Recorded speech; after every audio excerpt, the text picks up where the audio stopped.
Hey, what's going on, everybody? So today we're going to talk about my Templar build. We'll start with the armors. We have 5 pieces of sheer venom with 5 pieces of rushing agony. Sheer venom, when you deal damage with an execute ability, you infect the enemy, dealing 4,800 poison damage over 6 seconds and dealing 100% more damage to enemies under 100% health.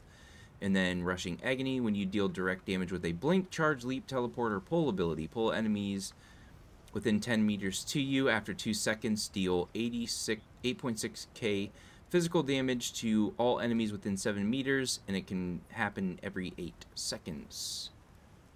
Also scales off of weapon and spell damage, which is both of these. And this can happen every 6 seconds and scales off of weapon or spell damage. We have a reinforced helmet, impenetrable shoulder, reinforced hands, impenetrable legs, impenetrable feet, impenetrable belt, and then 1 piece of the trainee for that extra maximum health. It is also reinforced. Eventually these will all be multi-effect enchantments, but you at least want to run maximum stamina on all these pieces. We have Bloodthirsty on our ring and Bloodthirsty on our necklace. All 3 of these run the Reduced Prismatic Cost enchantment, but on our Oaken Soul ring we went with Infused. On our weapon we run a Maul with the Decreased Health enchantment, so we get that Oblivion damage, and then with Precise, increasing weapon and spell crit by 6.2%. So that's where the 35.1% total crit chance comes from. And crit chance is really important for this build. For our foods, in the harder content, we are running either the Clockwork Citrus Fillet or the Bewitched Sugar Skulls. But in all content, the Jewels of Misrule will work really well as well. For our Mundus Stone, we are running the Thief, increase weapon and spell crit by 1212. And then we are running 20 points into health, 44 points into stamina. For our abilities, we are running the Explosive Charge, Carve, Reverse Slice, Radiant Glory, Repentance with the Fighters Guild alt Dawnbreaker, the Flawless Dawnbreaker. Because of certain champion points, which I will get into, and the way that I did attributes, so on and so forth, we get a high amount of damage from all of these skills. But the idea is our Rushing Agony will proc from our Explosive Charge. Our Sheer Venom will proc from both the Reverse Slice and the Radiant Glory. So we will cast poison damage on enemies with both of these abilities. And if the enemy's health is below 100%, both of these abilities are going to be doing 100% more damage. It's awesome. So when people ask me, why are you running a double execute? Well, that is why. The Sheer Venom set are making these 2 abilities very powerful. And what's really, really cool about Reverse Slice is any enemy we hit with Reverse Slice is going to get that poison damage. Then we're using Carve to give us a damage shield and to proc bleeding on the enemy. Absolutely fantastic. Then we can spam this 3 times to give us a maximum of 32 seconds of bleed on the enemy. So we can literally, in PvP, we could start with the Explosive Charge, hit them with the Reverse Slice, hit them with Carve 3 times. And they're going to be taking a crazy amount of damage just from those 3 skills. Then, the Radiant Glory, the reason we went with this morph is this also heals you for 19% of the damage inflicted. So we're going to be doing bonus damage from Radiant Glory. It's already probably the most powerful execute in the game. But we're going to be doing even more damage from this. This saps people's health. It's insane. But then we can also heal from this. And then Repentance, in most content, not all content, I'll get to it. This is the skill you can kind of change to other skills. But Repentance, 3,300 health and restores 3,000 stamina for each corpse near you. So within 12 meters, if there are multiple corpses, you can get essentially all your health and all your stamina right back instantly just from casting this, and it doesn't cost anything to cast. Absolutely fantastic. We'll get back to this skill in a second. Flawless Dawnbreaker, 10.9 physical damage and 13.1 physical damage over 6 seconds. After activating, you get a bonus 300 weapon and spell damage for 20 seconds. That is a long amount of time, especially in Battlegrounds, to have 300 weapon and spell damage bonus. It's absolutely nuts. So, back to Repentance. There are certain overland bosses that this does not work for. They have NPC enemies that spawn to help them, but when they die, they instantly despawn. That renders Repentance completely useless. So, for me, in Restoring Light, when I'm fighting overland bosses or when I'm fighting in Battlegrounds and I'm not able to just get the effect of Repentance out of whatever content that I'm doing, depending on the situation, I'll mainly run Honor the Dead. It's a fantastic instant 11.1k health. But then I also could run Hasty Prayer if I need the Minor Expedition boost. But most cases I don't need the Hasty Prayer, but there are some rare occasions in which I feel like this is just working better for me. And it's a heal for me and nearby allies, which is nice. So you could run this just to help in like Chaos Ball, for example, in Battlegrounds. Like you can help to heal them while you're running with them if you want to. But if I'm not running Repentance, most of the time I'm running Honor the Dead. It's just a huge amount of health you're getting from that. And you can, at the end, so when enemy's health drops below 50%, you're going to be doing even more damage from Reverse Slice and from Radiant Glory. But then you can semi-spam back and forth between Reverse Slice and Radiant Glory, one of which is going to give you health back.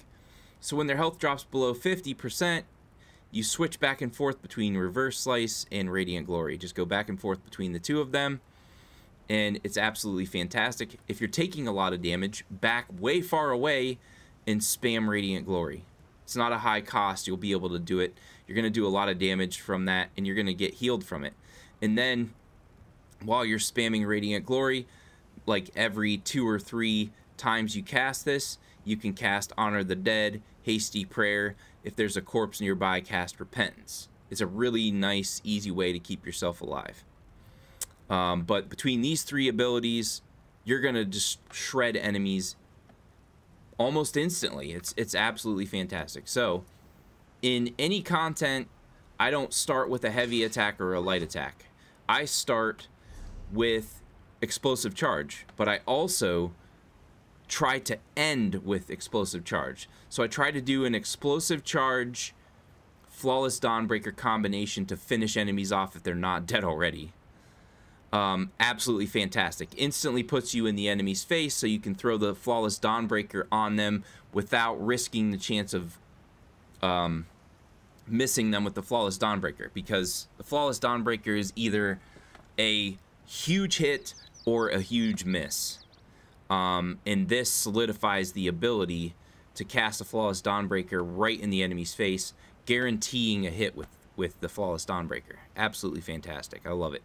So, cast Explosive Charge first, then I cast Reverse Slice to hit multiple enemies, get the poison damage on them. Then I throw out 3 carbs in PvP. In PvE, I pretty much do the same thing. I throw an Explosive Charge, Reverse Slice. I can do 3 carbs, but I tend to either light or heavy attack weave after I've initially cast the Explosive Charge and the Reverse Slice, because the Explosive Charge, that procs the Rushing Agony, and then the Reverse Slice procs the Sheer Venom. So boom, boom, boom.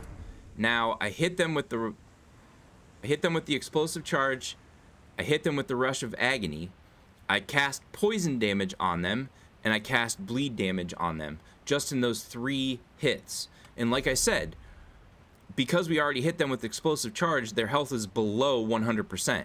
So we're doing 100% more damage from reverse slice. So boom, boom, boom. And then by that time, most of them can just be finished off. So you can cast one of these, or you can cast this and then this. And it's going to just destroy them. I've been getting anywhere between 17 to 24 kills per battleground with this character. That's where this build shines the most, is in battlegrounds. But you can do all content with this. You're gonna have more of a problem with overland bosses. There are definitely better builds for if you're specifically targeting farming overland bosses. This is not the build that I would suggest, but you can still kill overland bosses. If you're doing exploration in a certain region and you run into world bosses, you have nothing to worry about. You're gonna kill them. You're just gonna kill them slower than some other builds that would, like, you know, make it a lot easier to deal with overland bosses. So for our food, we are running Clockwork Citrus Fillet or Bewitched Sugar Skulls for the harder content, but you can get away with just running Jewels of Mistral. This is a fantastic one as well. For our Mundus Stone, the Thief, 20 points into health, 44 points into stamina. I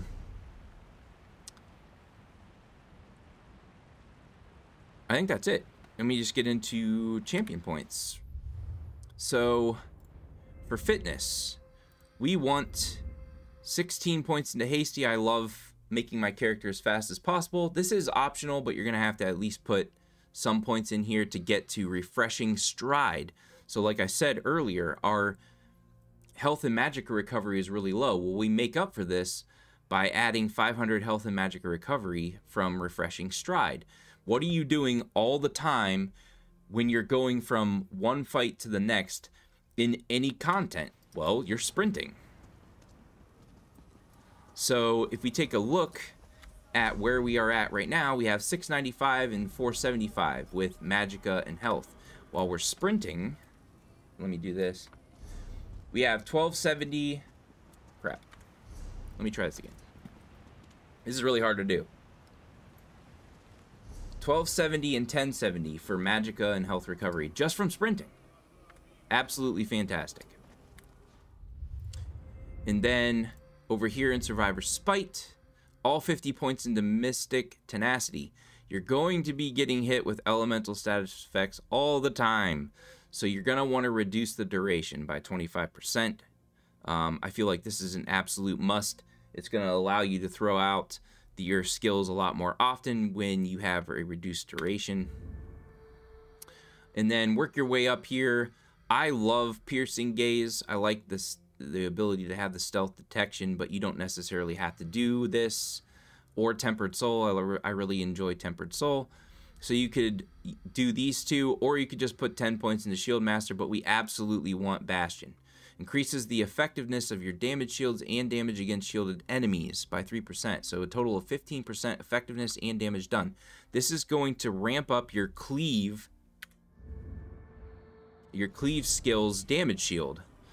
So if you look here, you also gain a damage shield that absorbs 5.8k for 6 seconds. And like I said, you're kind of semi-spamming this at times. So you're going to be getting a shield all the time with this. And it's really, really nice. You combine, so you're casting Explosive Charge, Reverse Slice, Carve, and then you're casting Radiant Glory and Execute Finisher skill that also heals you. You're casting Repentance or Honor the Dead or Hasty Prayer, but you're also getting a damage shield from this. So if you're fighting an overland boss, for example, and you're having trouble, they're doing damage to you, you could always just throw out Heavy Attack, and then cast this. Heavy Attack again, then cast this. Then you can move off and hit them with this. You can cast a Repentance or an Honor the Dead. Then you use your charge to get back in their face again. Recast this so you have another damage shield. And you're back in the fight and you've recovered all your health. And you're continuing to get that damage shield. So you could do a combination of 2 different skills that can heal you with the Carve's damage shield. Really, really nice. And then 50 points into Fortified to increase the armor. 50 points into max health, because our health is really low for this build. So 50 points into max health. I started to put some stuff over here. So increase your movement speed while bracing. So the reason that I did this was so that I could brace for an attack and then move away. Cast my Radiant Glory and cast my shield, or my heal, I'm sorry, and recast my shield after I hit them with the explosive charge to get back in their face again. So it helps just simply going like this. I can hit them with this, I can back off, throw back over here, cast with this, and then I can cast my heal.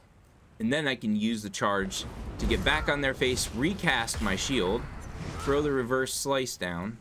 You have poison and bleed going on them, and then you're extending the duration of the bleed, and you're also getting a damage shield. It's just so good. And then for, I think we're done over here, right? Pretty sure. You can put points everywhere else you want to. In Warfare, so all 20 points into Precision. We want that critical chance. Critical damage is the #1 thing we want from this build. We want a lot of crit damage and crit chance. So 50 points into Fighting Finesse. Even though you're a Khajiit, you still want to do this because you want to take your crit chance and crit damage as high as possible. Wrathful Strikes. Then you come in here. All 20 points into Piercing. 40 points into Battle Mastery. 30 points into Might. So you get another 100 weapon and spell damage. And then you're going to want to go Thaumaturge, Master at Arms. I did so much testing with the combinations of 2 of these over here, and this is the most effective. Thaumaturge and Master at Arms. It's bumping up all your damage of all your skills. It's really fantastic. Use these 2. You won't regret it. Mastered Curation. Plus 2% healing done. It's really nice. It's really, really, really nice. Then you're going to come over into Staving Death. You're going to at least want to put 10 points into one of these 2 to get in here. All 20 points into Quick Recovery. Eventually, all 20 points into Elemental Aegis, and then all 20 points into Hardy, and then all 20 points into Preparation. So all of these are going to reduce your damage. Really, really nice. And then for Craft, all 50 points into Steed's Blessing. That's kind of optional, but I just like my characters to be as fast as I can.